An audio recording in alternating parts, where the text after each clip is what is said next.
What's going on, everybody? Survival mode has been out for quite some time now. For some, it's almost 2 years, others almost 1.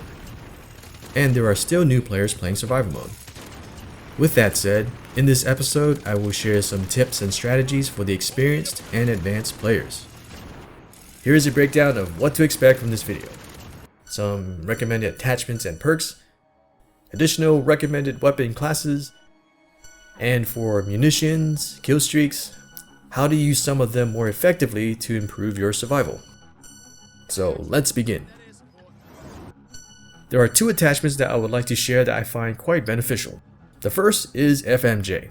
When added to a shotgun such as the Model 680 in this example, it only takes 3 direct hits instead of 4 against juggernauts.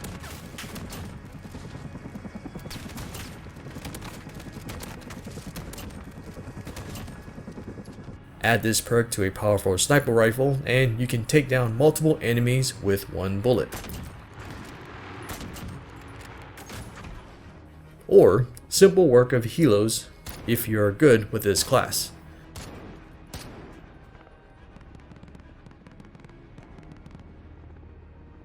The other attachment is the underbarrel for the assault rifles. Now, some viewers have recommended this, which I agree that this is quite effective for survival. I find this setup quite fun sometimes. You can carry a maximum of 4 explosives or incendiary if you carry 2 assault rifles with these attachments on each one.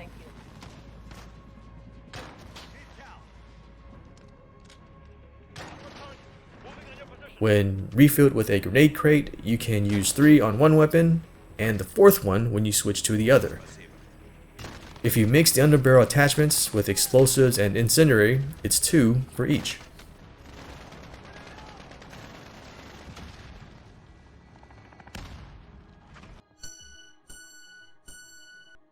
There were 3 weapon classes that I didn't recommend in my beginner to moderate level players video, but would like to open up these classes for the experienced to advanced players. Sniper or marksman if you dare. The other is the launcher class. The reason I recommend these classes is because they are secretly devastating to enemies if used carefully and effectively. First, sniper and marksman classes. Sure, their fire rate is slow along with the low ammo capacity per magazine. Unless your secondary weapon carries the same ammo like in this example where I carry the PKM and Dragunov. Now with the FMJ perk, here's how dangerous these rifles can be against enemies if you are a sharpshooter. For high power rifles, with the FMJ perk, it only takes 1 bullet to bring down an attack helicopter. Enemy helo coming. Armored targets moving on your position. The target is the main shaft of the propeller, which is right above the second pilot.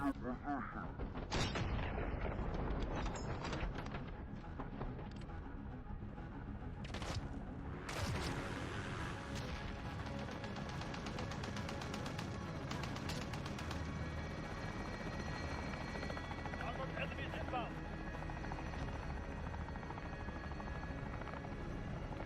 Now, since I didn't mention it in my previous video, I'll mention it now.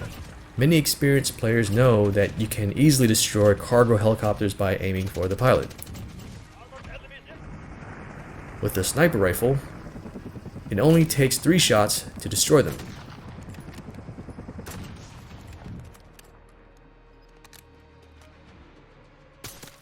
High-powered rifles do stagger juggernauts, but it takes about 12 rounds to bring one down.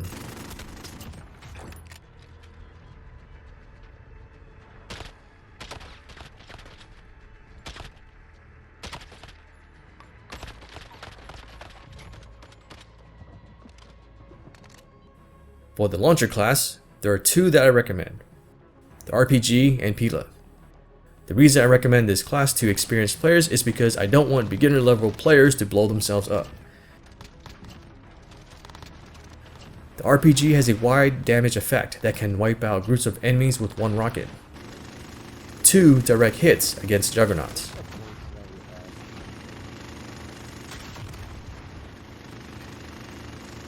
The RPG also reloads quick, so you can keep up with the heavy army invasion.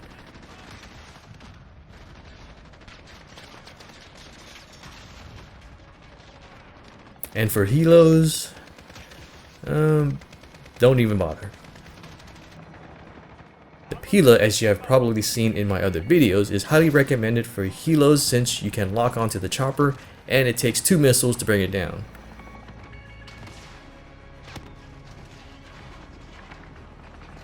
For juggernauts, sometimes 1 missile is enough to bring one down.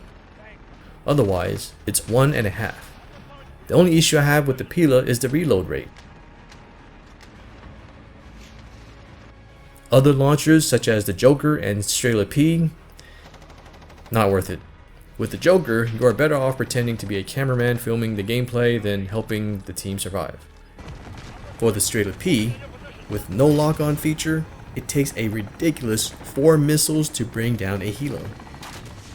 Unlike multiplayer where this launcher is more useful against tanks, there aren't any to destroy in survival mode.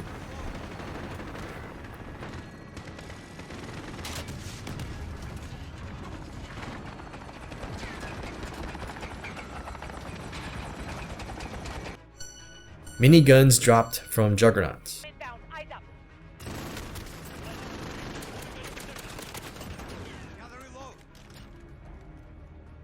I see a lot of new and experienced players pick up the minigun dropped by juggernauts and instantly use them. That's fine if you are being overwhelmed by enemy attack or your current weapon isn't keeping you alive. However, if you're carrying a good set of weapons, I recommend picking up the minigun and drop them in the corner for emergency situations such as when you're out of ammo or can't reload in time for an enemy invasion.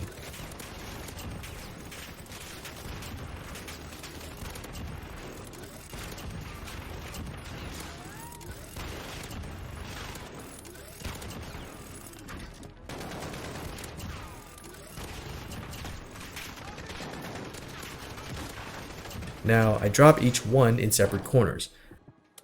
I usually save about 2 to 3 when I camp alone or carry a sniper rifle.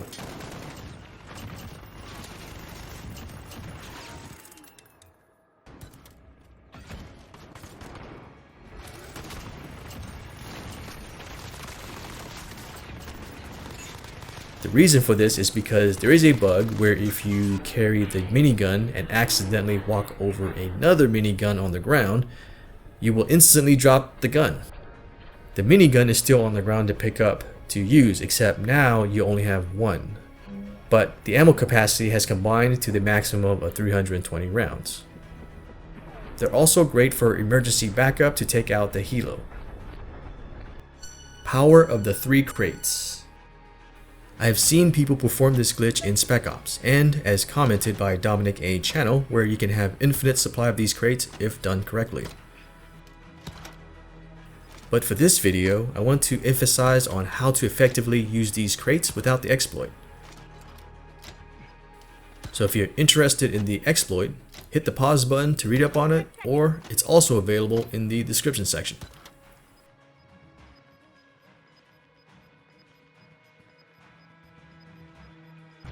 Now let's start with the ammo crate.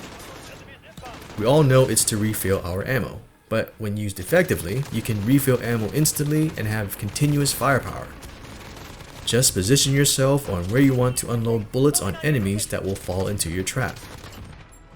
Next, drop the crate right below or near you and make sure the take ammo message appears. Start unloading bullets until you reach about 20 to 30 rounds left. The reason behind this is because it takes a second for your ammo to refill, and some weapons have high fire rate. Hold down the reload button for about a second, or when you see your ammo capacity has refilled. Reaching 0 will cause you to go into a reload animation. Tapping the reload button will activate the reload animation, which you don't want to do during an intense battle. So if you like the MG34 but not a fan of it because of its reload rate, this strategy should change your mind. When performed correctly, it may appear as if I have unlimited ammo or super high capacity drum. Also, just a reminder, each crate only allows 4 refills, so think twice if you're sharing the crates with others.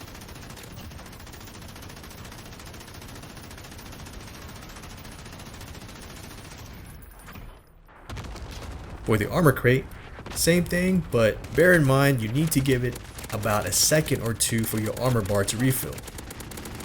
As you can see here, I used the strategy to stay protected and alive against a standoff with 2 juggernauts and some ground soldiers. I do have to say it was a ballsy move when I could have just ran and picked them off elsewhere. That's a bit shit.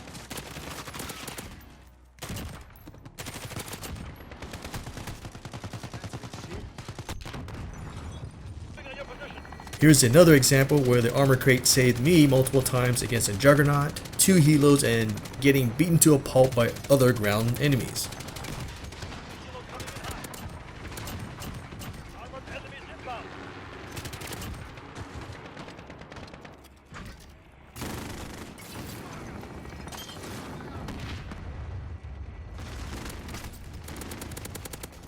I'll let you decide how many times I could have died. So stay close or remember where you plant these crates.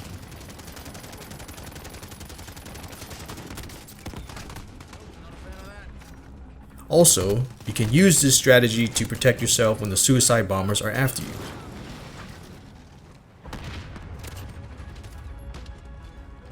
With the grenade crate, you can go full demolition setup with the underbarrel attachments added to your assault rifles. Or with the RPG as your secondary, including dual lethal equipment.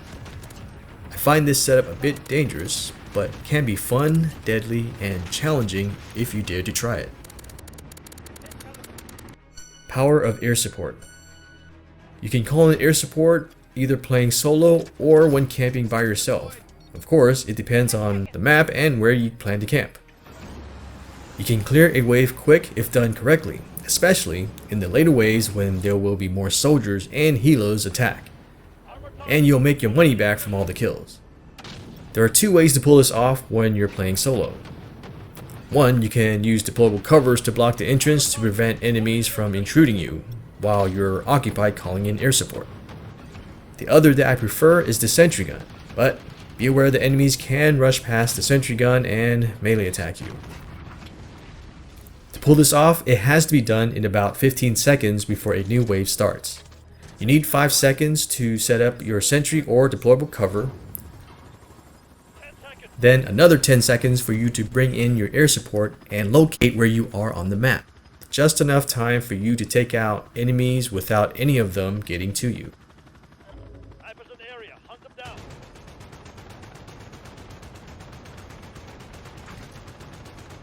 Armored enemies inbound. Armored target. Moving on your position.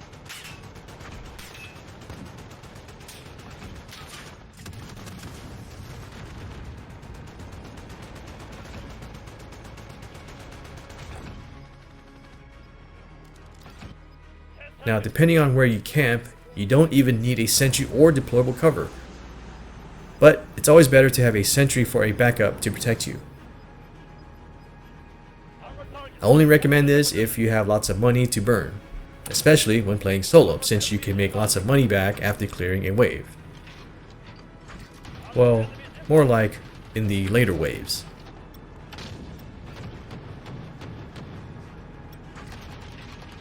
That concludes this video.